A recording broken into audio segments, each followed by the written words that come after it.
আয়াতুল কুরসি সম্পর্কে জানতে চাই, এটি কখন পাঠ করা উত্তম এবং নিয়মিত পাঠদানে আমরা আল্লাহর নিকট হতে কি পাবো? আয়াতুল কুরসি কোরআনের সবচেয়ে ফজিলতপূর্ণ সূরা বা ফজিলতপূর্ণ আয়াতগুলোর একটি অন্যতম।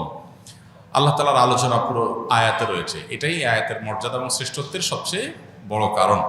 পাশাপাশি আয়াতুল কুরসি এমন আয়াত, দিন এবং রাত 24 ঘন্টার ভিতরে সবচেয়ে বেশি সংখ্যকবার যে আয়াত পাঠের নির্দেশ আমাদেরকে দেওয়া হয়েছে। এই আয়াত দিন এবং রাতে মোট কতবার পাঠ করতে হয় আমাদেরকে? হাদিসের গাইডলাইন অনুযায়ী সকাল সন্ধ্যা 2 বার, 5 ওয়াক্ত নামাজের পরে একবার করে 5 বার, তাহলে কয়বার হলো? 7 বার।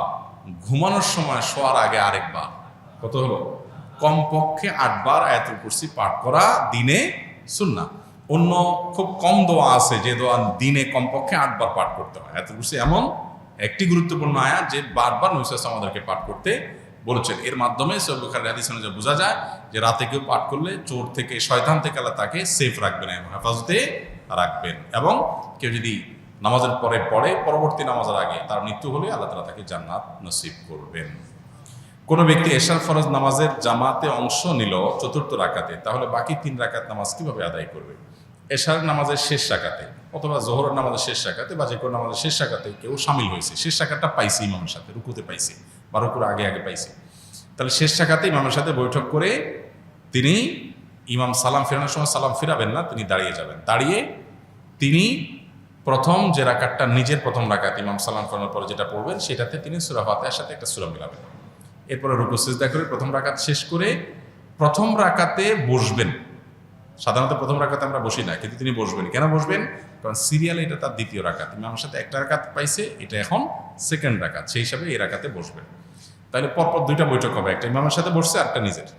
এরপরে আবার দাঁড়াবে, দাঁড়িয়ে সূরা ফাতিহার সাথে সূরা মিলাবেন।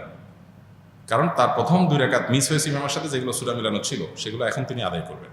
সো এখানেও সূরা ফাতিহার সাথে সূরা মিলাবেন এবং এই রাকাতে তিনি আর বসবেন না, কারণ সিরিয়ালি এটা তার কত নম্বর রাকাত? 3 নম্বর রাকাত। দাঁড়িয়ে যাবেন, দাঁড়িয়ে সূরা ফাতিহা পড়বেন, এর সাথে আর সূরা মিলাবেন না, শেষ রাকাত 3 নম্বর রাকাত তার। এবং এরপরে তিনি এই রাকাতের শেষে বসবেন, কারণ এটা তার চতুর্থ রাকাত, ইমামের সাথে একটা পাইছে, নিজের 3টা।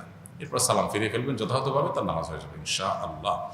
আমার বাবা স্ট্রোক করে শয্যাশায়ী হয়ে আছেন দীর্ঘদিন ধরে। তিনি সারা জীবন ওনার ভাই বোনের মানুষ করেছেন, কিন্তু তিনি আমার মায়ের সাথে বরাবরই অসদাচরণ করেছেন। এখন দীর্ঘদিন অসুস্থ থাকার পরেও ওনার ভাই বোন ওনার চিকিৎসা ভার বহন করেননি, আর আমার নানুর পরিবারও চিকিৎসা খরচ বহন করার ব্যাপারে অসম্মত।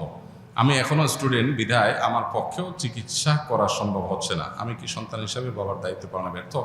আপনার বাবা আপনার মার সাথে খারাপ আচরণ করলেও সন্তান হিসাবে আপনি আপনার বাবার প্রতি আপনার দায়িত্ব আদায়ে ঘাটতি করতে পারবেন না। তিনি অন্যায় করে থাকলে তিনি আল্লাহর কাছে দায়ী থাকবেন, কিন্তু আপনারটা আপনি করতে হবে। মনের বিরুদ্ধে যে হলো, আল্লাহকে খুশি করার জন্য আপনি এটা করবেন। সামর্থ্য থাকলে সাহায্য করবেন, সামর্থ্য যদি না থাকে তাহলে সেক্ষেত্রে আপনার দায় নাই। কিন্তু সামর্থ্য নাই যে এটা ক্লিয়ার হইতে হবে। সামর্থ্য নাই এর মানে কি? আপনি খুব ভালোভাবে চলেন, তাকে মিনিমামটা আপনি হেল্প করছেন না, সেটা হলে আপনি গুনাহগার হবেন। আর যদি আপনার আসলেই কোনো সামর্থ্য না থাকে তাহলে আল্লাহর কাছে দায় নাই। কিন্তু সামর্থ্য নাই এই কথাটা খুব সহজ কথা না, এটা প্রমাণ করাটা খুব জটিল। আমরা অনেকেই অনেক অহেতুক খরচ বা অতিরিক্ত খরচ করে, যেগুলো বাঁচায়া চাইলে এরকম বিপদগ্রস্ত বা অসুস্থ বাবার পাশে আমরা দাঁড়াতে পারি, সেই চেষ্টা আমাদের করতে হবে। আমি বিয়ে করেছি, আমার বিয়ে নির্ধারিত দেনমোহর 85% পরিশোধ করেছি। আমার শ্বশুরের পক্ষ হতে মোটরসাইকেল দিতে চায়, আমি নেব না বলেছি, কিন্তু তারা বারবার মোটরসাইকেল দিতে চায়। আমার পরিবারেও সেটা গ্রহণ করতে চায়। আমার পরিবারকে বোঝাতে সক্ষম হয়েছি, কিন্তু শ্বশুরবাড়ির পক্ষকে বোঝাতে পারিনি। এ মাসে মোটরসাইকেল কিনে দিতে চায়, এটা গ্রহণ করা ঠিক হবে কিনা? আপনি যখন নিতে চাচ্ছেন না, ওনারা জোরাজোরি করছেন, মোটরসাইকেল আপনি আমাকে দিতে পারেন, তাহলে মাসআলাগতভাবে শ্বশুরও বিপদে পড়বে না, আপনিও বিপদে পড়বেন না। কারণ আমি তার মেয়ে বিয়ে করি নাই, সো আমি নিলে সেটা যৌতুক হবে না, আর আপনার শ্বশুরের দেওয়ার শখটা পূরণ হয়ে যাবে। এটা সবচেয়ে সহজ সমাধান। আর যদি এই সমাধান আপনাদের পছন্দ না হয়, তাহলে আমি বলবো আপনি আপনার যে মহারণা 85% পরিশোধ করেছেন, বাকি 15% আপনাকে পরিশোধ করতে হবে। তার সাথে এই মোটরসাইকেল পাওয়া না পাওয়ার কোনো সম্পর্ক নেই।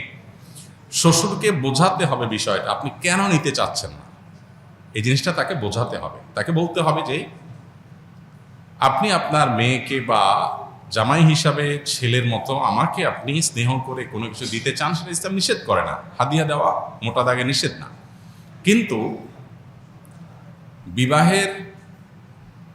বিবাহের আগে পরে ছেলে পক্ষকে এই জাতীয় জিনিসপত্র দেওয়াটা সামাজিক কালচার সংস্কৃতির অংশ হয়েছে। এইটা যদি আপনি দেন, এটা একটা দৃষ্টান্ত। আরেক বাবা তিনি তার কন্যার জামাইকে তার দিতে হবে, মানসিক চাপ তৈরি হবে, কারণ সমাজে যখন সবাই দেয় একটা রেওয়াজে পরিণত হয়। অতএব এটা ভাঙা দরকার। আমরা শ্বশুর জামাই মিলে ডিসিশন নেই, এটাকে আমরা ভাঙার চেষ্টা করি। আপনি আমাকে এমন কিছু দেন যেটা আসলে সমাজে যৌতুক হিসাবে দেয় না। মোটরসাইকেল তো যৌতুকের কমন একটা আইটেম। যৌতুকের কমন আইটেমগুলোর ভিতরে কি? মোটরসাইকেল, ফ্রিজ, টিভি, সোফা, তারপরে এই জাতীয় আরও যেসব বিষয়গুলো আছে এগুলো হলো যৌতুকের একেবারে কমন আইটেম। আপনি ডাইরেক্ট যৌতুকের আইকনিক আইটেম দিলে যৌতুকটা সমাজে আরও প্রতিষ্ঠিত হবে। আপনি যদি আপনার শ্বশুরকে জিনিসটা ভালো করে বোঝাইতে পারেন তাহলে আমার মনে হয় না অসুবিধা হবে। তারপর যদি না বুঝাতে পারেন তাহলে শ্বশুরকে আপনি বলেন যে ঠিক আছে, আপনিও খুশি থাকেন, আমিও খুশি থাকি, চলেন সাইকেলটা কোনো হুজুরে দিয়ে দিন। সেটা তো দিবে না, জামাইকেই দিবে।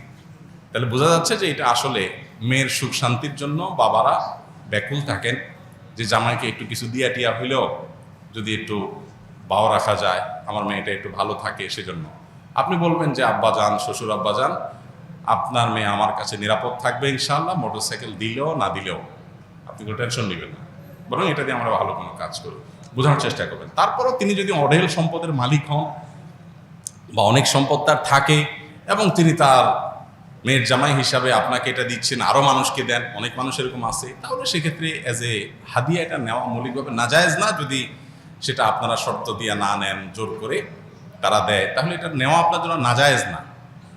কিন্তু আপনি এই কালচারটা দূর করার চেষ্টা করলে আপনি আল্লাহর কাছে সওয়াব পাবেন, যাতে করে অন্য বাবাদের কাছে এটা একটা দৃষ্টান্ত হয়ে না যায়, তাদের উপরে যেন প্রেশার তৈরি না হয়। যখন সমাজে কয়েকজন দিবে, আশপাশে অন্য মেয়ের বাবাদেরও দিতে হবে, একটা চাপ তৈরি হয়। এই জন্য এই কালচারটা আমাদের দূর করা দরকার। আলহামদুলিল্লাহ এদেশের ওলামা একরাম নানাভাবে এই যৌতুকের অভিশাপের বিরুদ্ধে বিভিন্ন সময় মিম্বর থেকে, মাহফিল থেকে সমাজ সচেতনতামূলক কার্যক্রম হাতে নিয়েছেন, বক্তব্য দিয়েছেন। এর ফলশ্রুতিতে যৌতুক আলহামদুলিল্লাহ জাদুঘরে উঠে গেছে ইতিমধ্যে।